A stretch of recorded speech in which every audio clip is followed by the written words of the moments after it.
to say thank you to our cousin Lucky coming in from Dallas, as well as one other of my father's old friends. One other of my father's old friends, Ajit uncle, who's coming in from DC, who they actually haven't seen in 33 years. Ajit uncle, are you here? Oh, there he is. We just have a round of applause for him. But myself and my brother, we wanted to just share some memories with you. You all have known him for a very long time since we've been here in Pittsburgh. But of course, being his sons, we have a more a unique perspective growing up with him. So, Papa, you know, we've known you ever since the day we were born, and I have a few fun stories to share. I hope so. So, you know, one of the earliest memories I have is very vivid. It's of my father coming home, wearing an all-brown suit. It was the 80s. And wearing his briefcase, and he still has it. He still has it, he still wears it, exactly.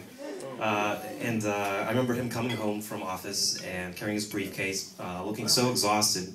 And I remember having my coloring book in my hand, and I had no idea how to draw anything or color outside the lines, inside the lines. And I remember him sitting me down in front of the TV, and I remember Jeopardy was on in the background, and he showed me how to use the crayons to color inside the lines.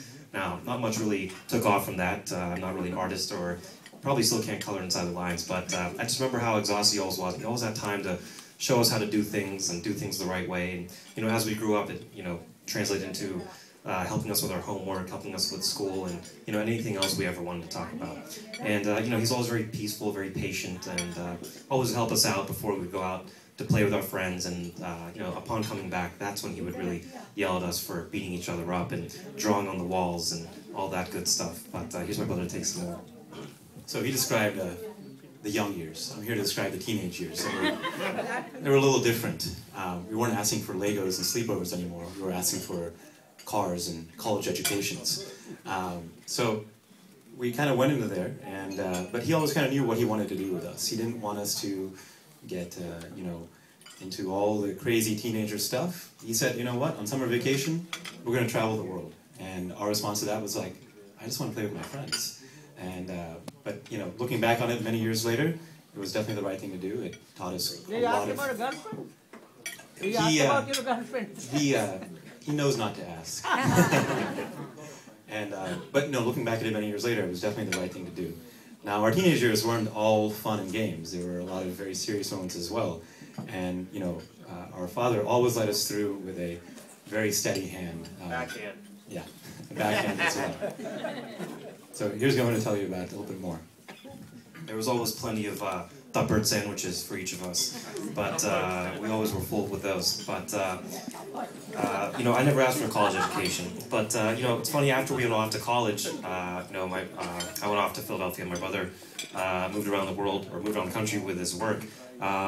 You know, our relationship changed, and you know, he was still our father, of course, but he became closer to us, more like a friend. And he was never far behind, and fortunately, neither was his checkbook. So, you know, nothing really, even as we moved far away, things never really changed that much. So before we end the speech, I just wanted to thank everyone for coming, especially our friends that have come from far, from Texas, from Hawaii. As Govind has mentioned, a friend Ajit that's come from DC, but you know, while they may be close by, they haven't met in many years, so we thank you for coming. I also wanted to say a special thanks to Taiji especially, Venkibaya, Babina Babi, my mother as well. Without none of this night would have happened. You know, we literally flew in on Thursday night, and they're like, hey, there's a party, you should come. Hey, the big thanks goes to your mom. You know, everybody puts a team effort, so. And you know, this night also would not be possible with one very important person, you know, who's not with us, and that's Prem Taya. And so, you know, we have to, I wanted to mention him as well. So, thanks everybody for coming and listening down our trip through memory lane. And I'd like you all to raise your glasses now, and raise your glasses, and cheers to our father, your uncle, your cousin, your friend. Cheers. Thank you. Cheers. Here, here. जब तक गंगा जमुना में पानी है, we wish you life that long. Thank you.